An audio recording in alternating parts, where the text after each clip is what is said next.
Hello students, যারা class 12-এ উঠলে অর্থাৎ ক্লাস 11-এর সেকেন্ড সেমিস্টার দিয়ে থার্ড সেমিস্টারে উঠলে এবং এডুকেশান সাবজেক্টটি রেখেছ, তাদের জন্য এই আজকের এই ভিডিও খুবই গুরুত্বপূর্ণ। তারা প্রথমে দেখে নেবে সিলেবাসটি এবং মার্কস ডিভিশন আলোচনা করে দেব। তোমরা এই 2025 সালেই সেমিস্টার 3 পরীক্ষা দেবে। এডুকেশনের সিলেবাসটা পুরো আলোচনা করে দিচ্ছি সুন্দরভাবে, বাংলা এবং ইংলিশ দুটো ভার্সানেই। তোমাদের মোট 40 নম্বরের পরীক্ষা হবে। এই 40 নম্বরের 40টি প্রশ্ন তোমাদের করতে হবে, প্রত্যেকটির মান হলো 1 এবং এমসিকিউ টাইপ কোয়েশ্চেন হবে। Group A, education in modern India. এই গ্রুপ এতে এই চ্যাপ্টারটি থাকছে। এখান থেকে তোমরা post independent period of India education system অর্থাৎ স্বাধীনতার পরবর্তী সময়ে ভারতীয় শিক্ষা ব্যবস্থা, এখান থেকে তোমাদের জানতে হবে বিশ্ববিদ্যালয় শিক্ষা কমিশন 1948 থেকে 49, মাধ্যমিক শিক্ষা কমিশন 1952 থেকে 53, ভারতীয় শিক্ষা কমিশন 1964 থেকে 66। এদের প্রধান সুপারিশগুলো আলোচনা করতে হবে। এছাড়া পড়তে হবে তোমাদের জাতীয় শিক্ষানীতি 1986 এবং 2020 এর প্রধান বৈশিষ্ট্যগুলো।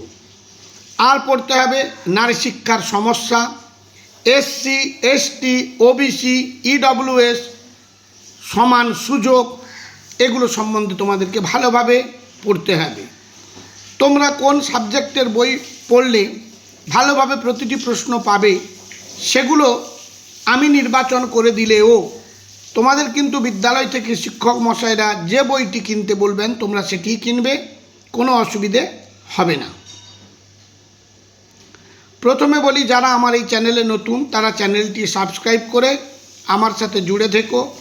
আমি এরপরে প্রতিটি অধ্যায় থেকে একেবারে 100% কমন যোগ্য এমসিকিউ প্রশ্ন উত্তর সহ ভিডিও আপলোড করে দেব। শুধু সেইগুলোই প্র্যাকটিস করলে তোমরা 40-এ 40 একেবারে হাতের মুঠোয় নিয়ে আসবে। এবারে ইউনিট 2 থেকে great educators and their contributions in education অর্থাৎ মহান শিক্ষাবিদগণ এবং শিক্ষাক্ষেত্রে তাদের অবদান পড়তে হবে। যাদের অবদানগুলো Rabindranath Thakur, Swami Vivekananda, Mahatma Gandhi, Jean Jacques Rousseau, John Dewey. এদের নাম তোমরা আগেও শুনেছ, এদের সম্বন্ধে বিস্তারিতভাবে পড়তে হবে। এই গেল ইউনিট 2 সম্বন্ধে। এবারে গ্রুপ বি, তাহলে গ্রুপ এতে আমরা দেখলাম দুটো ইউনিট আছে, ইউনিট 1, ইউনিট 2। গ্রুপ বি অর্থাৎ recent Trends and issues in modern education. এর মধ্যে ইউনিট 1-এ রয়েছে ইনক্লুসিভ এডুকেশান। এই যে চ্যাপ্টার, এই চ্যাপ্টার হলো কলেজে আমরা লেখাপড়া করতে গিয়ে এই পেপারটা পেয়ে থাকি, তোমাদের মধ্যে এগুলো ঢুকিয়ে দিয়েছে, সুতরাং ভালোভাবে কিন্তু পড়তে হবে মনোযোগ সহকারে, তবে ভয় পাওয়ার মতো কিছু নেই। ইনক্লুসিভ এডুকেশান অন্তর্ভুক্তিমূলক শিক্ষার ধারণা।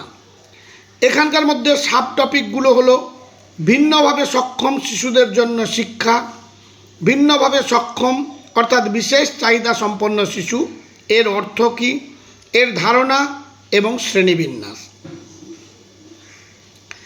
তারপর পড়তে হবে সাব টপিক হিসেবে দৃষ্টি প্রতিবন্ধী, শ্রবণ প্রতিবন্ধী, অটিজম, শেখার অক্ষমতা, বুদ্ধিবৃত্তিক অক্ষমতা, এদের বৈশিষ্ট্য এবং শিক্ষামূলক প্রোগ্রাম। পরবর্তী টপিক হলো ইউনিট 1-এরই অন্তর্ভুক্তিমূলক শিক্ষার অর্থ, এর গুরুত্ব এবং বাধা, একটি অন্তর্ভুক্তিমূলক সমাজ গঠনে আনুষ্ঠানিক ও আনুষ্ঠানিক সংস্থার ভূমিকা। এবার ইউনিট 2 গ্রুপ বি থেকে এডুকেশন ফর অল অর্থাৎ সকলের জন্য শিক্ষা। এর মধ্যে যেগুলো পড়তে হবে তোমাদের, একবিংশ শতাব্দীর জন্য শিক্ষা, শিক্ষার জন্য বিশ্বব্যাপী ধারণা, ডেলর্স কমিশন তার 4টি স্তম্ভ, শিক্ষার ভবিষ্যৎ বিষয়ে আন্তর্জাতিক কমিশন, সবার জন্য শিক্ষা, ভারতে প্রাথমিক শিক্ষার ইতিবাচক মনোবিজ্ঞানের ভূমিকা। এই টপিকগুলো তোমাদের পড়তে হবে। গ্রুপ এতে 2টো ইউনিট, গ্রুপ বিতে 2টো ইউনিট আছে। এখান থেকে তোমাদের 40টি এমসিকিউ আসবে 40 নম্বরের। তবে প্রথম থেকে তোমরা যদি মনোযোগ সহকারে তৈরি করো 40-এর 40 একেবারে তোমাদের হাতের মুঠোয় থাকবে।